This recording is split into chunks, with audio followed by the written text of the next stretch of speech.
Welcome to the party, pal! You're watching The Reviews Brothers, and in this video, as is cunningly hinted to in the thumbnail that you've already clicked on, we're going to be taking a brief look at some games based on the Die Hard franchise. Are they any good? Well, how about I shut the hell up and we'll take a look at the games.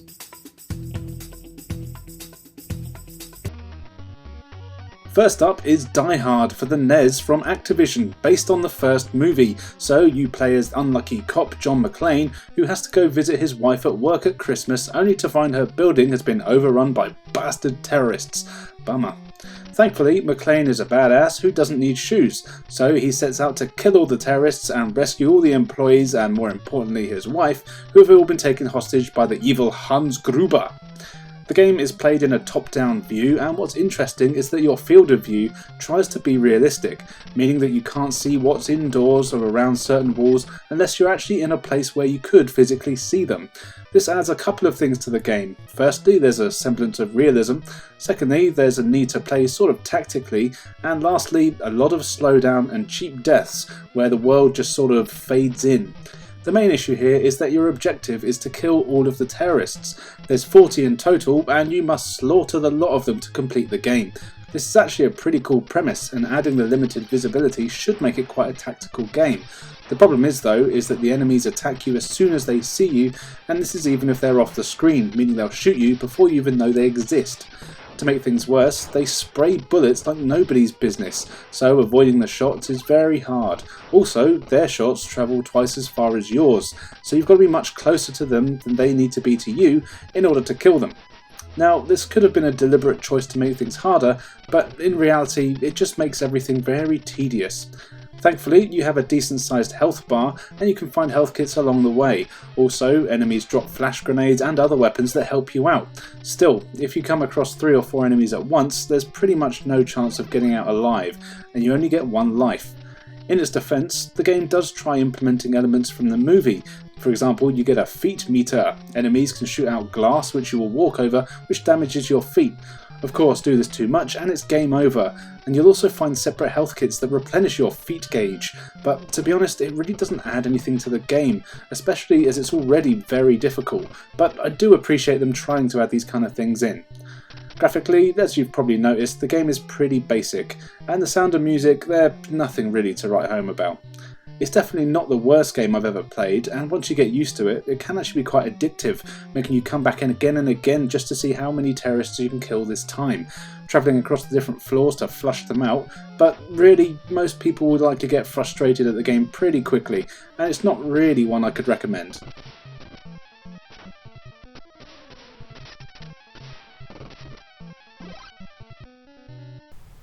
Die Hard now, and there's a good few Die Hard games for various systems that are all very different.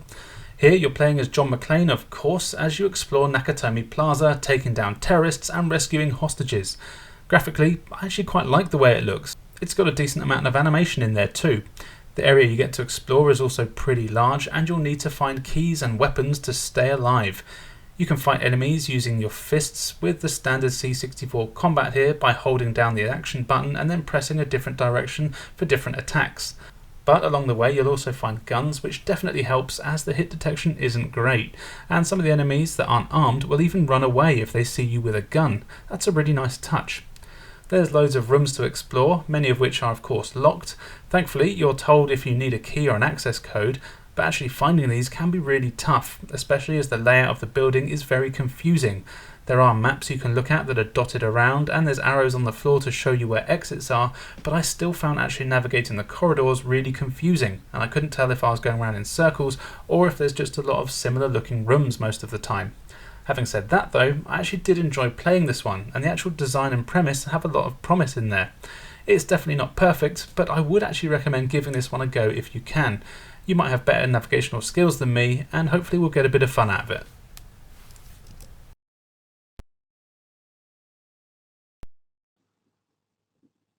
Die Hard 2 is a rail shooter that plays basically the same as all other rail shooters you've played before, but that doesn't really mean it's a bad thing. You control a cursor on screen and use it to shoot enemies as well as the highly destructible environments. This is worth doing as you'll find health kits, ammo and new weapons hidden throughout. The game looks decent enough, though there's not much in the way of variety of enemies. They do animate well though, and everything runs smoothly, which you'll notice I like. You'll recognise the locations from the movie for the most part too. You do have to watch out for civilians and policemen who must insist on running into your line of fire. Kill one of these and you'll lose some health, but thankfully this game is actually pretty decent and generous with health power-ups, unlike a lot of games like this, so you do get a fair chance. The other weapons you also get are also pretty good. You get pistols, machine guns and Uzis that all have different firing rates and clip sizes, and you'll get a few missiles and grenades in there for good measure. These are good for clearing a busy room. And really that's all there is to the game. Each level lasts about 5 minutes and has some form of boss, either as a big bugger or a number of smaller tougher enemies, but it's a bit of fun that is worth a play if you need to kill some time or need all things Die Hard.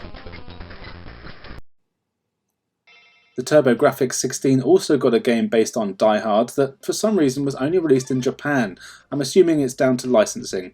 This is a totally different game from the NES, and it plays more like Commando as it's a top-down shooting game.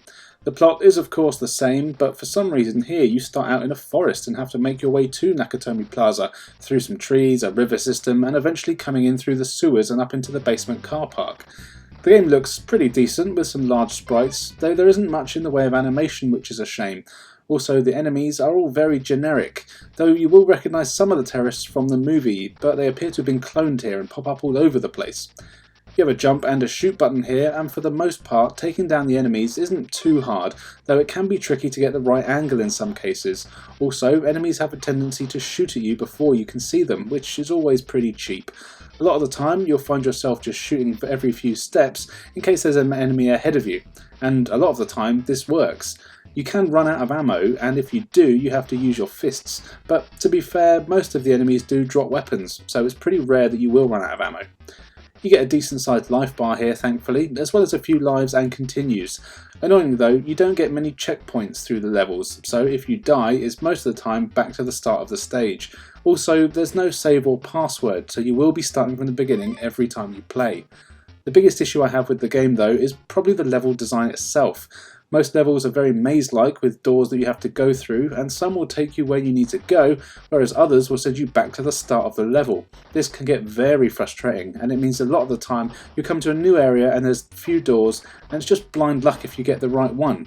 Memorising the stages is a pain in the ass, especially if you're a stupid like me.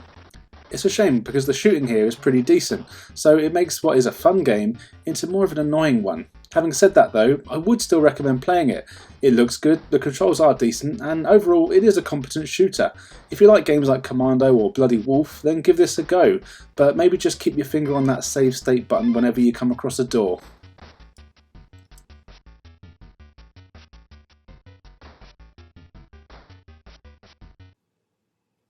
Die Hard Trilogy for the PlayStation, PC and Sega Saturn is probably the most well-known Die Hard game, and it's got to be probably one of the strangest games I've played, but that doesn't mean it's bad.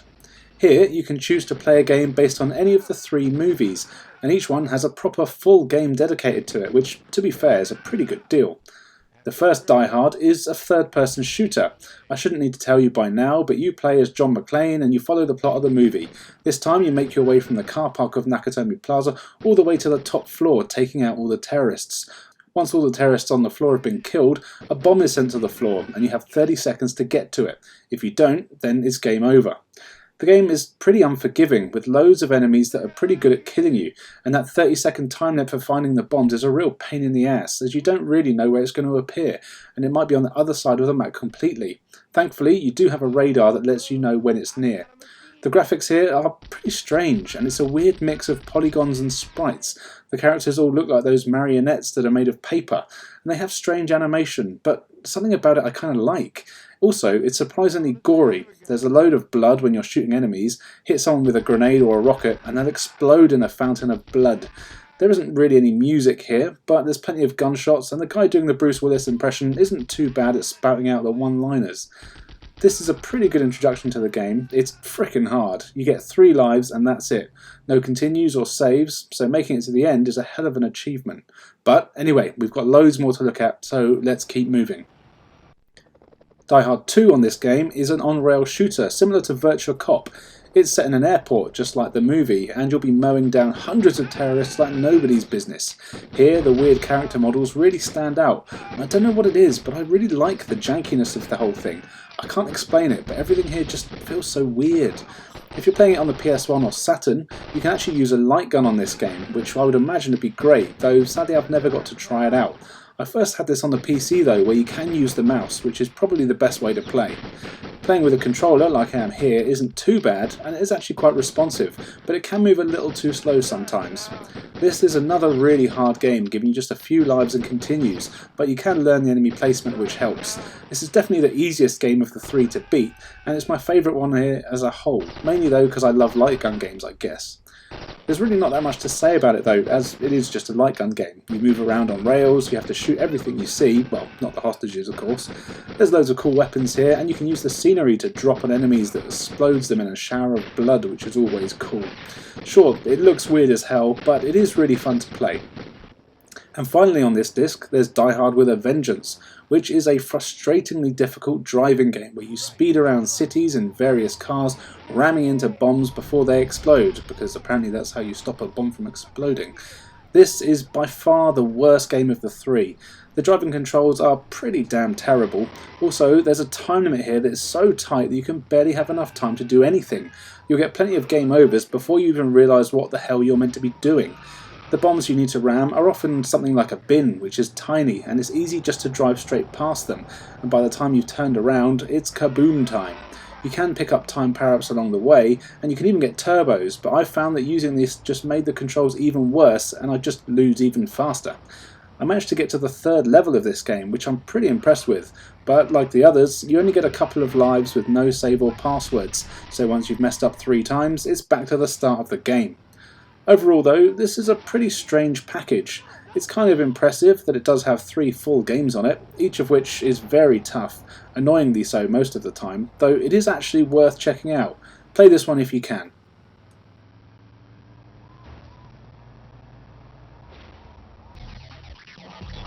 Die Hard Trilogy was a commercial success. Pretty much everyone I know had a copy back in the day, but somehow I never knew there was a sequel. Well, there was. Die Hard Trilogy 2 Viva Las Vegas. This one has an original story where McClane is invited to Las Vegas to visit his friend, but of course everything goes to crap. The same voice actor is back, doing his best impression of Bruce Willis, and here it's not just one-liners but actual cutscenes, so you do actually realise that it's not really that good an impression after all. But really who cares, as long as the game is good, right? Well, yeah. The problem here is that the game follows the exact same formula of the first, with 3 separate game modes, but somehow all 3 just aren't as good. The third-person action setting here is probably the best of the 3 this time. It plays largely the same as the first game, but the graphics here have had an upgrade, with proper polygon enemies this time, but somehow this makes everything feel very stiff and hard to control. You have a first-person mode here too, but you can't move while you're in this mode, and it's only used to aim. The levels here are much more complex too. It's not just a case of killing all the enemies, instead you actually have objectives and you have to find keys, press buttons and solve simple puzzles. The levels can be quite confusing, but the shooting here isn't too bad.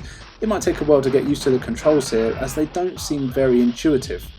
The on-rail section here uses the same 3D engine, and it really doesn't feel as good as in the original Die Hard Trilogy game. Here the crosshair is smaller and is a lot stiffer to control. Being accurate here is very hard, and the enemies also have pretty small hitboxes, meaning you'll spend most of your time shooting around them and just taking damage yourself. You still get weapons and health pickups here by shooting the scenery, but even the shotgun doesn't make the crosshair bigger, so you still have to be extremely accurate when taking down the terrorists. Also, the music here is a pumping techno track, which is very 90s, but definitely not Die Hard.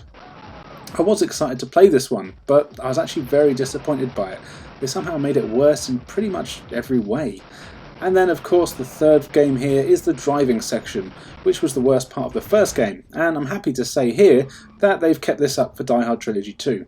Here most of the driving stages need you to ram into other cars or race people, and both these things are very hard to do thanks to some really bad controls that might even be worse than they were in the first game, and of course you still have that stupidly tight time limit. Your car controls like ass, as there's no analog control.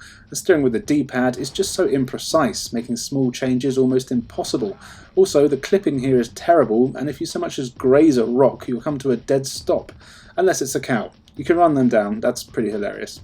Oh, and what also doesn't help is that you can only see a few feet ahead of you, so instead of taking corners, you'll basically just be ramming into walls.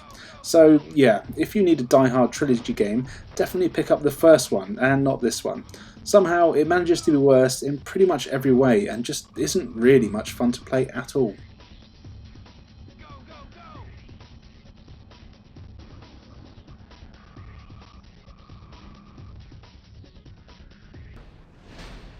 Next up we have Die Hard Vendetta. This is the GameCube version, but it was released pretty much everywhere at the time. It's a first-person shooter, and this time McClane has to rescue his daughter from Hans Gruber's son, and stop an international art heist. You go through various locations, taking on thugs and terrorists to get this done. Now, the game looks pretty bad, even for its time, with some very ugly character models, dodgy animation that looks either sped up or slowed down, and there's the reflection effects on weapons and things that just looks plain strange. The weirdest thing though is all the skin tones. Even John McClane himself looks like he's done a bad tie-dye job on his skin. The controls here are also pretty dodge. There's a very generous auto-aim which comes in pretty handy as the controls are super twitchy. Also, McClane moves really fast when going forwards or back, but for some reason if you're strafing or turning, he seems to slow right down, which is very annoying. Having said that, there's something I kind of like about the game, and its jankiness just sort of appeals to me. The levels will give you a fair amount of objectives, and for a lot of them you can't just run in guns blazing.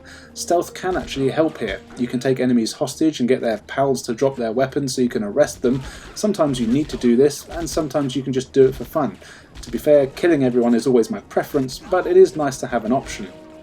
There's loads of weapons to use here, all of which are pretty fun to use, but there's also a crappy bullet cam that happens every now and then, and I don't really know what makes it trigger. So you'll just get killing people, and then all of a sudden it'll randomly slow down and follow one of your bullets like a bad Matrix movie. These almost always look terrible, and they only really show off the bad graphics and animation. Also, most of the objectives here are very obscure, and you'll find yourself failing some of them over and over. I've beaten the game, but honestly, for most of the objectives I couldn't tell you what I did to complete them. Sometimes I was sure I did the exact same thing over and over, and sometimes I would fail, sometimes I would succeed. Also, there's loads of times where you'll be wandering around aimlessly, completely lost, like in the Chinese theatre level where I was stuck for ages with no clue what to do. Then I found out that there was a banner in a theatre that I had to shoot, which then fell down for me to climb. Now in theory that's a pretty cool mechanic, except there's no indication or hint that this is what I had to do, and it's not something that happens anywhere else in the game. So if it wasn't for the fact that I was getting bored and just tried shooting up the place, I never would have found it without a guide, so just a few hints would have been appreciated. Now, I said I kind of like the jankiness, but all I've really done is slag the game off, and to be fair it does deserve it. The checkpoints are few and far between, there's some terrible jumping sections, and the voice actor's Bruce Willis impression is even worse than my own. But still, I do think this is one of those games that's just so bad that it's kind of good. It does kind of work, and it is beatable. It's just that the whole thing doesn't really feel finished. But it is a licensed game, so what really do you expect? It's actually pretty cheap to pick up these days as well, and honestly I would say it's worth a playthrough. Don't get me wrong, it's not a good game, but somehow it's got a broken charm to it. Frontiersmen may still be around. Be careful. I think I can get to the office of the fourth soundstage. And finally for today, here is Die Hard Arcade, also known as Dynamite Decker. This is the PS2 version, which is actually a remake of the Saturn version, which has been given a surprisingly solid remake. This was only released in Japan as part of Sega's Simple series on the PS2, but originally it started out as an arcade beat-em-up, kind of like Streets of Rage or Fighting Force. The story here is that you have to rescue the president's daughter, and to do that you have to punch the shit out of loads of people who have nothing to do with Die Hard. The original arcade game is a lot of fun, and it was pretty hard. It's actually one of the few arcade games that I've actually played in real life. It's very hard, mainly thanks to the stiff controls and combat, which have been ported across perfectly, which is a bit of a shame. But it is still very playable. Each level sees you put in an arena with a bunch of enemies and items, and then you just have to kick the crap out of them all. You can pick up some over-the-top weapons like rocket launchers, flamethrowers, axes, which makes things pretty fun. You also have a surprising amount of moves here. You have your standard combos, but you can also do all sorts of button and joystick combinations which do throws, elbow drops and all sorts of things. Also, there's loads of quick-time events throughout the game where you'll need to press the right button in order to attack enemies while you're running. These always look really good, but unfortunately the text is all in Japanese, so I never knew what button to press. Sometimes you can kinda tell if it's going to be a jump or an attack button, but most of the time that's not the case. What's great about this remake though is that Sega added loads of new modes. You can play the Saturn version, which has the old graphics, but they are cleaned up a little bit. Or you can play Dynamite Decker mode, which has vastly improved character models, but the controls and everything else are the same. You also have an easy mode, which just gives you twice as much health, as well as a few other modes, including Altered Beast mode, where you play as a wolf, and you have to collect spirit from the enemies to stay alive. The game is exactly the same, it's just the character models and weapons have changed, but somehow this looks awesome. Also, when I was playing on easy mode, you can find costume changes where your character changes into someone from Golden Axe. I even found a secret boss fight where Death Adder showed up and I had to fight him. This was awesome, and I totally forgot this was meant to be a Die Hard game. I loved it. Overall, it's a pretty simple game. I mean, it's a beat 'em up. They're all basically the same, really. It's very hard with only 4 lives, and then it's game over. I've not actually managed to beat it yet, but I did get to the last level, so I will be going back to try again. But these extra game modes just make the whole thing so much more fun. And seeing John McClane cosplaying as Axe Battler is always awesome. Definitely check this one out if you can. It does also have a 2-player co-op mode, but as you know, I don't have any friends, so I haven't been able to check that out. But it doesn't mean that you shouldn't.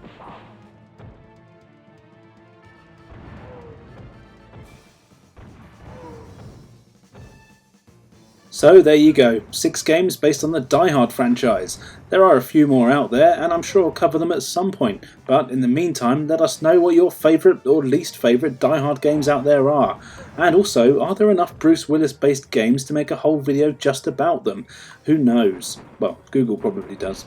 Anyway, don't forget to subscribe, we upload new videos when we've made them, and you can find me on Instagram where I have hundreds of retro and modern reviews. Just search for The Reviews Brothers.